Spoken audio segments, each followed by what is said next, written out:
Inilah kematian yang paling menyedihkan dalam suku Batak.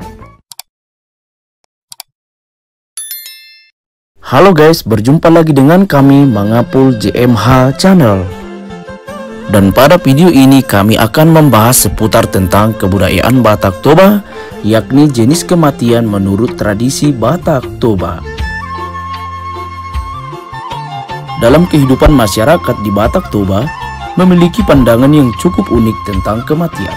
Kematian tidak akan pernah memisahkan mereka dari relasi keluarganya. Itulah mengapa dalam adat istiadat Batak Toba, hubungan dengan nenek moyangnya tetap terjaga, karena dengan yakin bahwa ketika orang meninggal, yang mati adalah badannya dan roh mereka tetap hidup, bahkan bisa memiliki derajat yang lebih tinggi jika keturunannya dapat melakukan pesta besar yang disebut Panaikon Saring-Saring.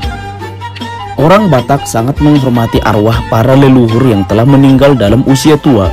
Semakin tua usia dan semakin banyak keturunannya, menurut kepercayaan turun-temurun, maka arwahnya semakin dihormati dan diagungkan. Bahkan yakin bahwa arwah dapat memberkati dan menjauhkan keturunannya dari segala macam bahaya. Dengan demikian orang Batak menganggap upacara kematian merupakan suatu upacara yang wajib dilaksanakan demi ketentraman jiwa keturunannya yang sekaligus memenuhi tuntutan adat. Ada beberapa istilah yang dipakai untuk menyebut orang yang meninggal dalam bahasa Batak Toba.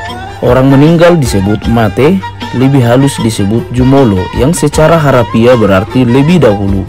Istilah lain adalah moding, yakni orang yang meninggal dianggap tidur namun tertutup di bawah tanah. Berikut ini ada beberapa jenis kematian menurut tradisi Batak Toba. Yang pertama ada tilahaun. Tilahaun disebutkan jika ada seorang anak yang meninggal pada masa anak-anak ataupun sudah dewasa dan belum menikah.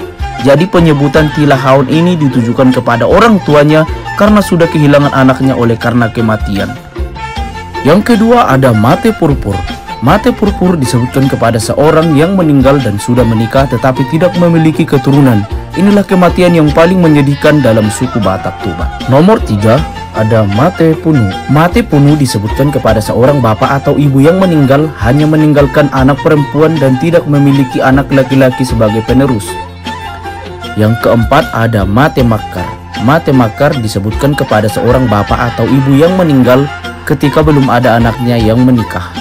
Yang kelima ada ponggol ulu. Ponggol ulu yaitu ketika seorang bapak meninggal meninggalkan istri dan anak-anaknya yang belum dewasa.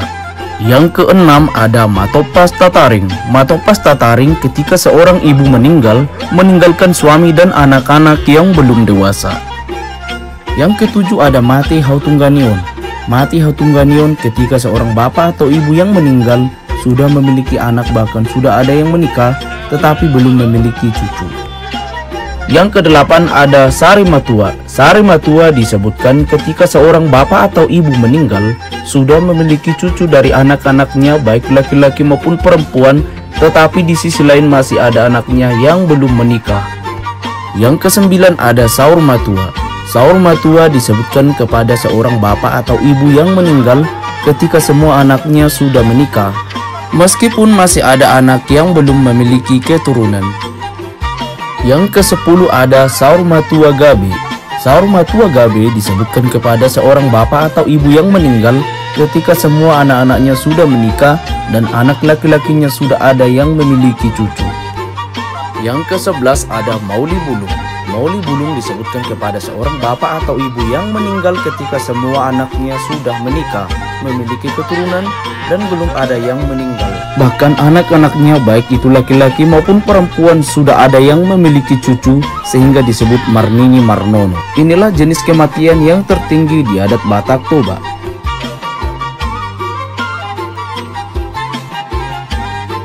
Begitulah kira-kira video kami yang membahas jenis kematian menurut tradisi Batak Toba. Terima kasih telah menonton video ini. Apabila ada perkataan yang salah, kami meminta maaf. Semoga videonya bermanfaat. Jangan lupa like, comment, share, dan subscribe ya guys. Sampai jumpa di video selanjutnya.